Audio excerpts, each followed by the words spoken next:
Hello. We're so glad that you're interested in learning about Portsmouth's master plan. Um, my name is Zoe Mueller. I am a senior planner at UTEAL Architecture and Planning based out of Boston. And I've been had the pleasure of serving as the project manager for the consultant team that's supporting the city of Portsmouth on this effort. So I'm going to take a few moments to pull up a screen and give you a sense of what I'll walk you through today. But in general, we're going to give you a sense of where the master plan has landed. We're at kind of the draft plan stage. So we want to walk you through the big picture recommendations so you can understand where we're headed and hopefully give us feedback if there's something that you feel like contributing. So with that, give me a moment to share my screen and we'll jump into the presentation.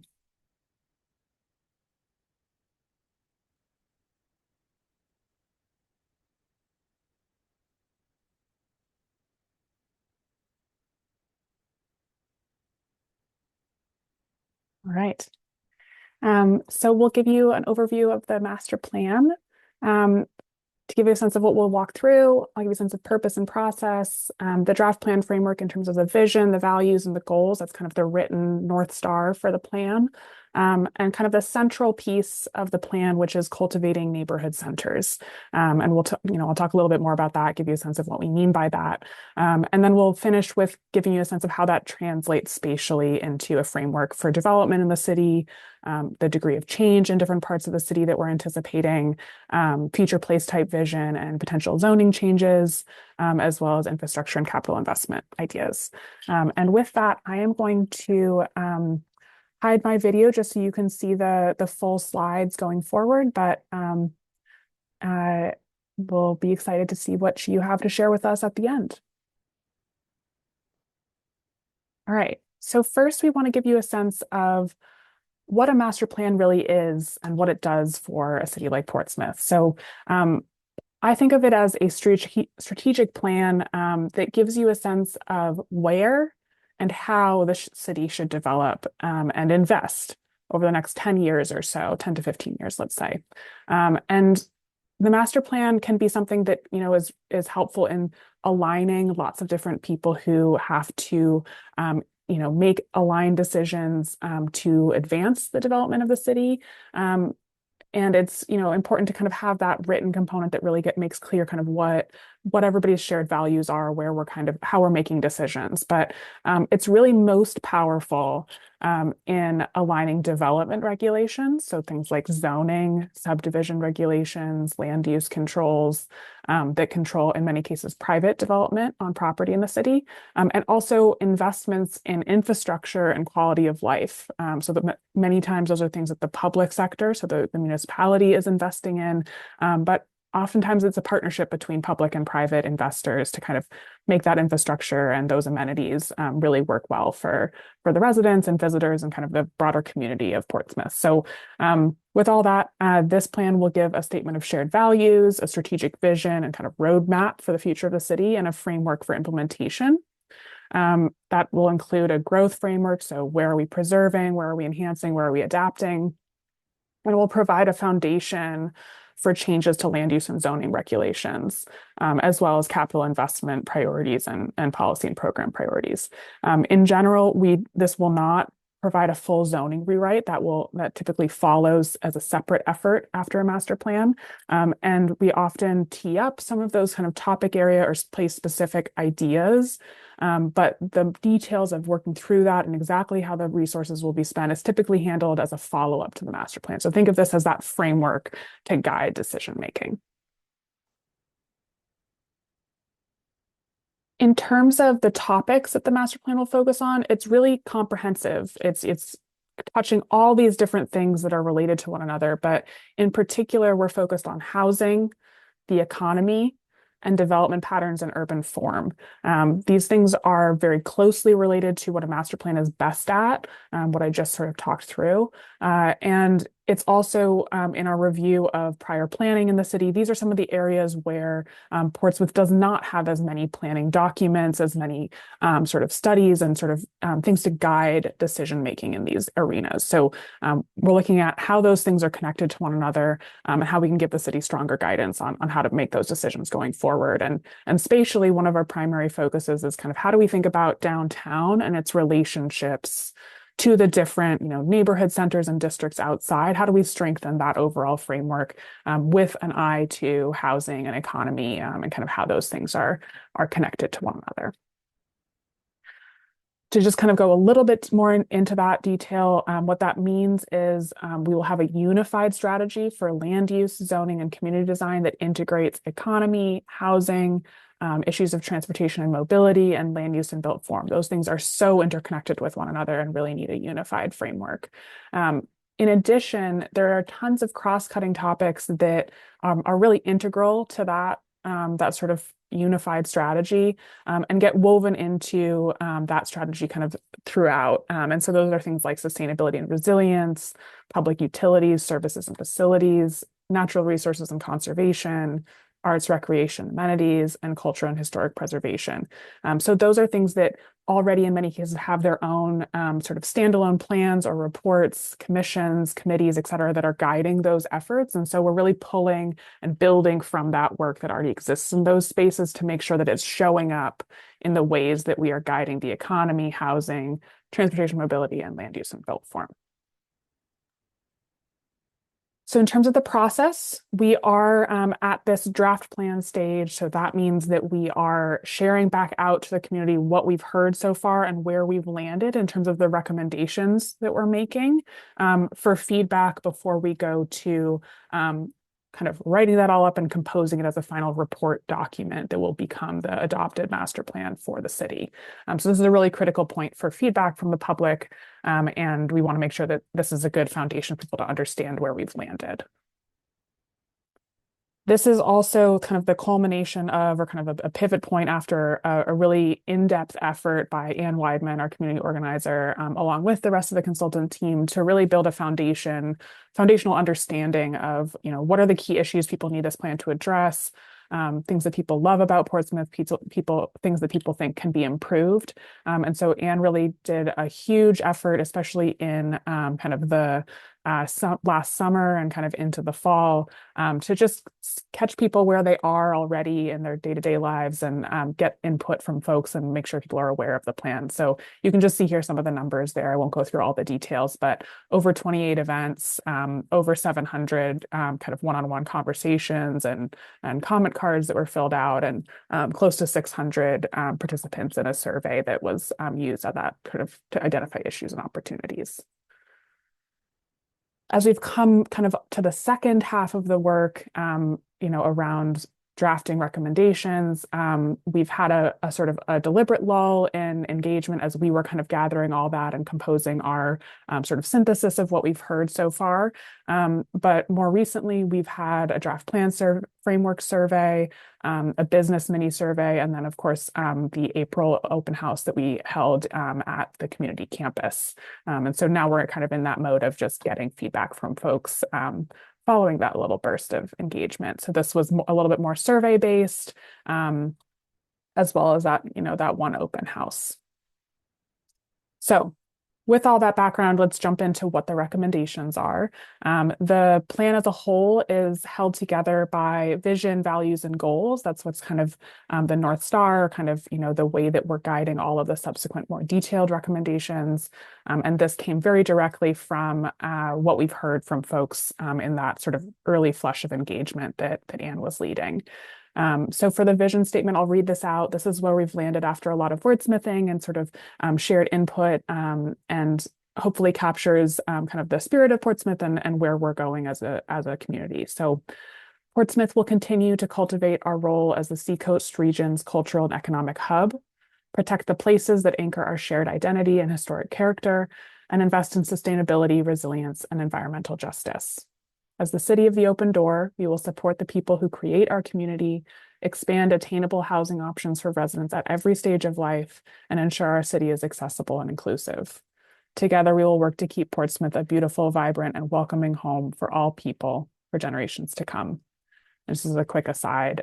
The image that you're seeing here is an early kind of image created by the Portsmouth Chamber of Commerce that was to kind of broadcast a vision of Portsmouth and sort of welcome people to the city.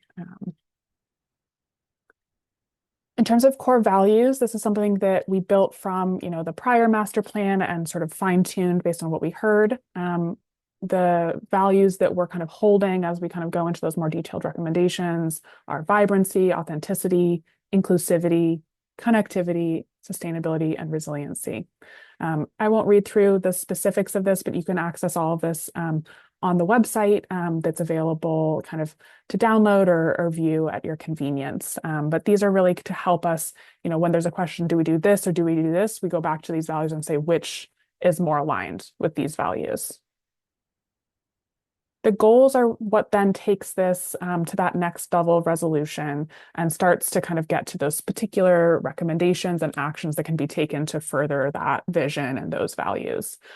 So for those of you who are more interested in the sort of the nuts and bolts, we're getting there, but the visioning language is important to guide that decision making. So the first goal is investing in quality of place.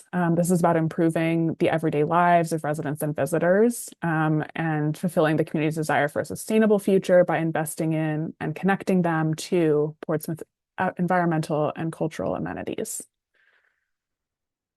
Next, we have retaining and creating diverse housing. This is to enable, incentivize, and support diverse and attainable housing for all ages and incomes that will support current residents and welcome newcomers. This is closely aligned with and sort of coordinated with the housing action plan that's been ongoing, concurrent with the master planning process. The next is promoting fiscally responsible development, promoting smart growth development patterns and processes that contribute to fiscal health and manage residential property tax burden through aligned land use policy and municipal capital investment. Next, we have cultivating our economy. That's supporting the local artists, small businesses, and anchor employers that enrich Portsmouth and its regional importance. And last but not least, protect core identity. This is to safeguard the cultural, historic, and environmental assets that make the city unique and beautiful, and ensure that future development contributes to Portsmouth's character. Now, of course, you see these kind of as 1, 2, 3, 4, and 5. That is not to convey kind of relative importance or priority, but rather to just give us a sort of a structure by which to introduce these and sort of, refer to them in a more specific way. So now getting to kind of what has become the heart of this plan based on what we've heard and sort of the analysis that we've been doing. So we feel this is sort of a critical point for Portsmouth to turn to how the city might be able to cultivate stronger, richer neighborhood centers, in particular for Portsmouth's gateway neighborhoods. So those neighborhoods that are around downtown and sort of a little bit removed from downtown and have their own identities and sort of needs that might be best met by a sort of vibrant neighborhood center. So a bit more about how we've landed here. We heard sort of from start to finish all across the city, people have a real love for Portsmouth's downtown. And there's a general sense that it's mature, it's built out, it's stable and well-loved. And in particular, over the last decade, there's been a lot of development, a lot of change downtown. And the downtown has expanded with residential and hotel projects, in particular in the North End. And so as we think about what's coming for the next decade for Portsmouth, the sense is that the remaining focus downtown should really be about preserving, surgically fine-tuning, to really keep it at its best and make sure that it continues to be accessible to all. But it's really, it's mature, it's built out. And so it's really sort of more of those tweaks around the edges to kind of keep it at its best. And so as we think about what that means for the master plan and for the city's focus in terms of planning and development going forward, we wanted to kind of say like, okay, what's next then? And, when we look at the planning that the city has been doing, the planning itself is quite concentrated downtown. So that's been a real focus, and continuing to steward the best downtown possible for Portsmouth and deal with all the complex questions that come up when you're kind of taking care of a downtown that is so beloved and also has so much going on. And so you can see here just visually on this map kind of where a lot of those plans in the last decade or so have been focused.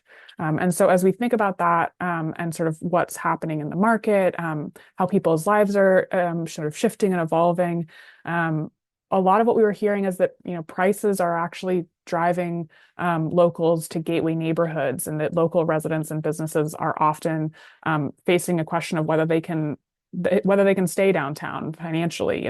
There's a real pressure there, and so a lot of Portsmouth community members are looking beyond areas that are walkable to downtown just to find an affordable space for them to be. And so you're just seeing a couple stats here on the screen of what typical households can afford, who can buy downtown, that just give you a little bit more kind of specificity around the challenges that many Portsmouth residents and community members, businesses are experiencing as they figure out how to contribute and sort of be a part of the Portsmouth community. And so we're seeing, both in the private sector, so development, investment, as well as the public sector, there's a shift in sort of public and private investment hubs, really looking beyond downtown in good ways and in positive ways. And so there's a mix of housing development happening outside of downtown, kind of multifamily scale housing development, and then the different kind of amenities and sort of resources to the community, like the senior activity center, community campus, skate park, the rail trail or the greenway, all of which are kind of beginning to give that attention and investment beyond downtown. And you can see that in the private markets behavior as well. You're seeing here in the kind of purple blue on the left, commercial and industrial investments. You can see, downtown lights up there, but also other areas outside of downtown. And similarly for residential, which you're seeing on the right in orange, downtown shows up strong, as does the West End. And then there are lots of other clusters beyond that. So really just noticing that is important. And it's not just the private market, it's not just public investment, it's also showing up in land use regulations. So the city kind of took the initiative to adopt the gateway neighborhood districts, which sort of give that fresh sort of set of rules to guide development in these places that are already experiencing pressure and development, to try and make the most of that new development, make it mixed use, make it supportive of the goals that the city has for those places. And so there's both Gateway Corridor and Gateway Center that you're seeing kind of pop up on the map here that if you can kind of recall back those hotspot maps previously, are kind of aligned there and really guiding that development. And so we wanted to build from all of that and say kind of how does the master plan give more guidance and clarity on how to move forward, given all of these different things that are kind of shifting and sort of these patterns and trends that are happening already in Portsmouth, and what people need from the city and from kind of the community. And so we wanted to give kind of some clarity around what it takes to really cultivate a strong, vibrant gateway neighborhood center. Because that's really kind of, as we see what's happening, that seems like the real focus of what the master plan can help the city and the community do. And so a lot of these places weren't built necessarily to be neighborhood centers. They were former industrial hubs. They were areas of commercial development in the post-war era. And so looking at how do we adapt those using comprehensive tools that blend public and private investment. And that means looking at issues of infrastructure and mobility, looking at civic recreation and sort of other like commercial amenities, and thinking about how do we create density and vibrancy.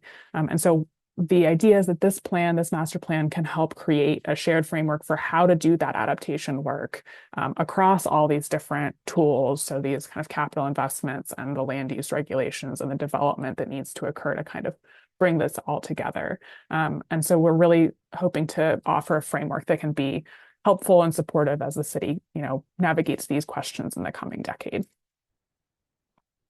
To just illustrate that idea a little bit more, we've developed some illustrations to guide, to help people kind of see how these things might come together.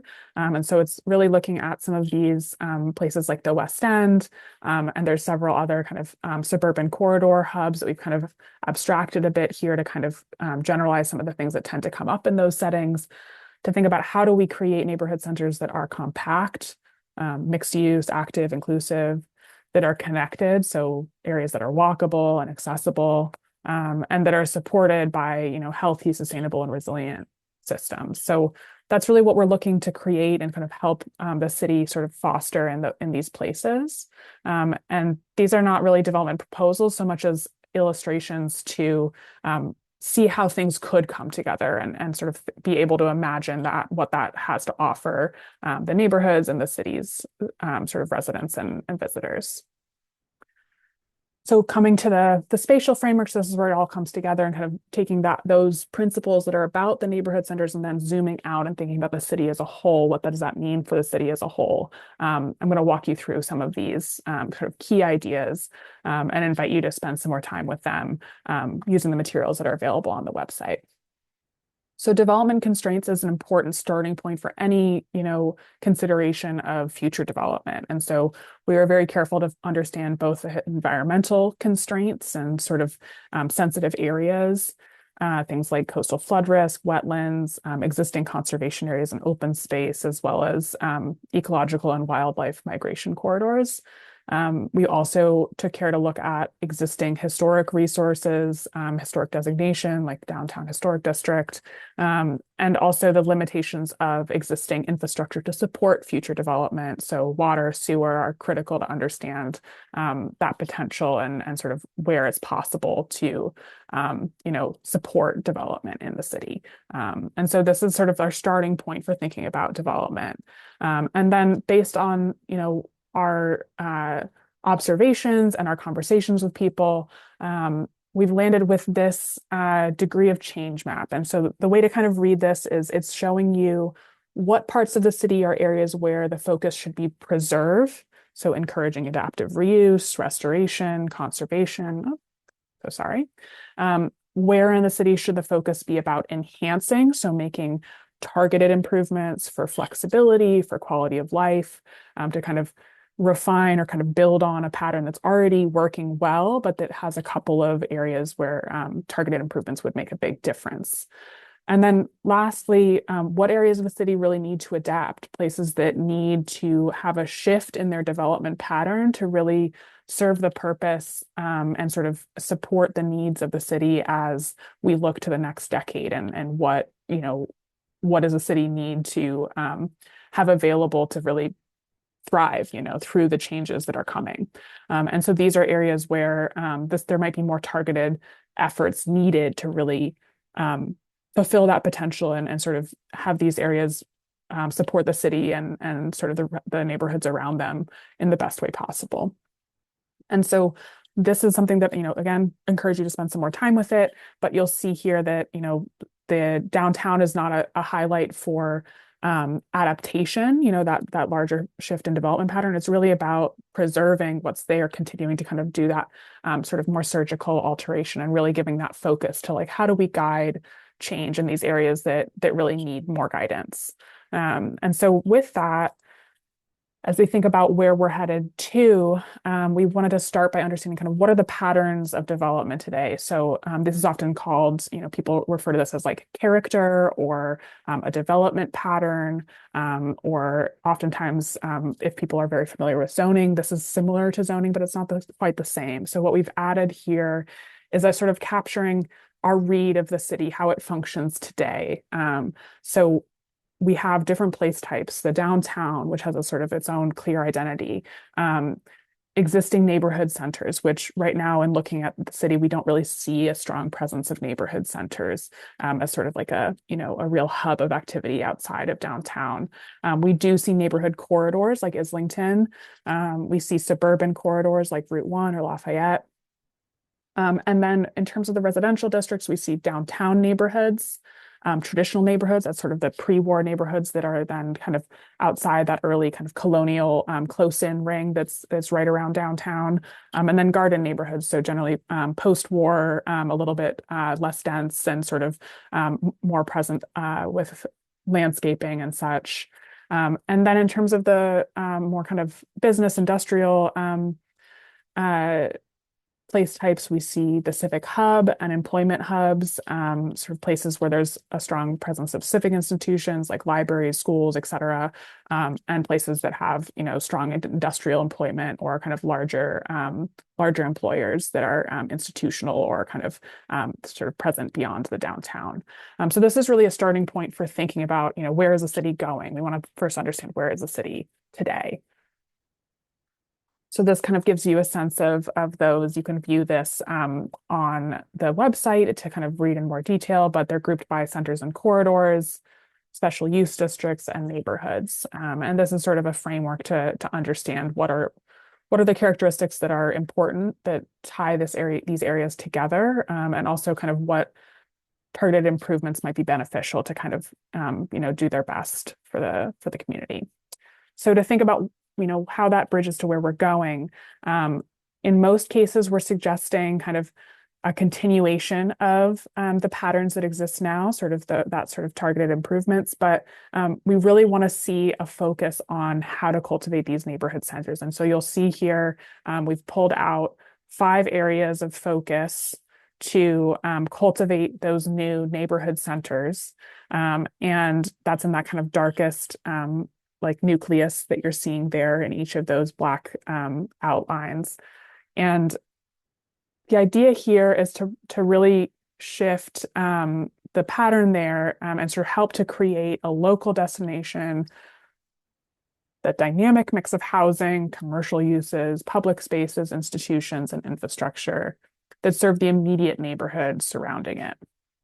And so the idea is that each of these would have a distinct sort of character, distinct sort of contribution, but all of them would be serving as that local destination that's sort of really connected to the neighborhoods around them. So kind of zooming into those, this is really where we've spent the most time for our sort of our work, our visioning work with the city, and sort of based on the feedback that we've gotten from the community, to think about how do we promote adaptation in these areas to get from the existing pattern or place type to that future vision of a place type or development pattern that would really help to fulfill all of these goals and sort of the needs that came through. For instance, housing was a huge theme and sort of focus of people's need for attainable housing options that really suited their stage of life and their income. And so this is something that we feel these neighborhood centers, these kind of future neighborhood centers, have a really critical role to play in providing high quality housing options that meet people's needs, now and into the future. So a critical tool in bringing that about, or sort of making the conditions where that's possible, is zoning. So this is the regulations that control what can and cannot happen on private land. And so within each of these sort of degree of change areas, so preserve, enhance, and adapt, there are different ideas about what kinds of zoning changes would be beneficial. So in terms of preserve, looking at simplifying downtown zoning so it's really kind of able to achieve the goals that it sets out to do, but to do so in a way that's more intuitive and sort of efficient in the way that people can get to that outcome, and also to enhance resilient zoning. This is, there's already tools in place, but in particular looking into the future at flood risk, thinking about how can zoning better encourage development to be compatible with and sort of adapted to that sort of future flood risk. For areas of enhancement, so again, that's sort of the white areas on this map, looking at targeted improvements for flexibility and quality of life, calibrating zoning to support diversity and sort of flexibility where needed. The biggest area of kind of intervention or improvement here would be creating more flexibility in existing residential districts, so it's possible to build the kinds of housing that Portsmouth, residents and community members need today. And again, also looking into the future at, as people age in place and look to kind of different housing types. And then last but not least, this is perhaps the area of sort of the biggest sort of change and sort of focus, is continuing to refine the existing gateway neighborhood districts to continue to support kind of this integrated vision for what these neighborhood centers, can and should, look and feel like. In addition to zoning work, mobility is really a critical piece of how all of this comes together. And a lot of this is, municipal capital investments, but it's also, how does the private sector contribute to meeting these goals? So thinking about how future investment can prioritize walkability and intersection safety. We've heard a lot of feedback about concerns around pedestrian sort of experience, accessibility, safety. And so thinking about how do we really, where that matters most, where that's the highest impact on people's experience and people's sense of safety, how do we make improvements that will make a big difference? We also heard a lot of interest in a bike priority network that's sort of connecting key employment and recreational destinations to those neighborhood centers. This is something that is also kind of well developed in the bike ped plan. So we're just kind of carrying that idea forward. An interest in how we better accommodate motorized micromobility. So things like scooters, et cetera. And then transit priority routes and stops is also a critical focus, looking at, what routes are sort of doing the most work in terms of connecting these sort of gateway neighborhood centers to the employment hubs and sort of recreational destinations in the city. And how do we continue to prioritize improved service on those routes to make sure that it's possible for people to, get to their destination in a variety of different ways. In terms of the sort of walkability and intersection safety, we wanted to identify a handful of kind of crossroads that are really key intersections that are important areas, of transition, access, that really would benefit from safety, wayfinding. So that's like, signage, et cetera, to guide people through decision making, and public space enhancements that will really just have an outsized impact on people's experience and sort of level of safety in the city. So that's kind of the full suite. That's what we have for you to kind of review today and sort of digest as we're moving towards the end of this planning process. We welcome you to jump to the website. You can scan the QR code here to get there. This is the best place to kind of see all the materials we have, including the full written draft recommendations, the open house boards and presentation slides, and the comment form that we have available. We anticipate this will likely close at the end of July. We'd love to hear from you. And this is really the best time to sort of share what your thoughts are on where the sort of draft recommendations have landed, so that we can carry that forward as we prepare the final plan document.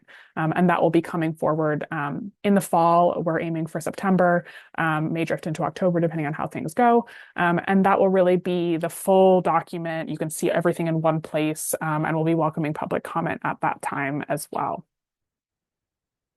So I'll leave you there and hope that you are able to peruse the materials at your leisure and share with us any comments that you have for us to incorporate into the final version of the plan. Thank you so much.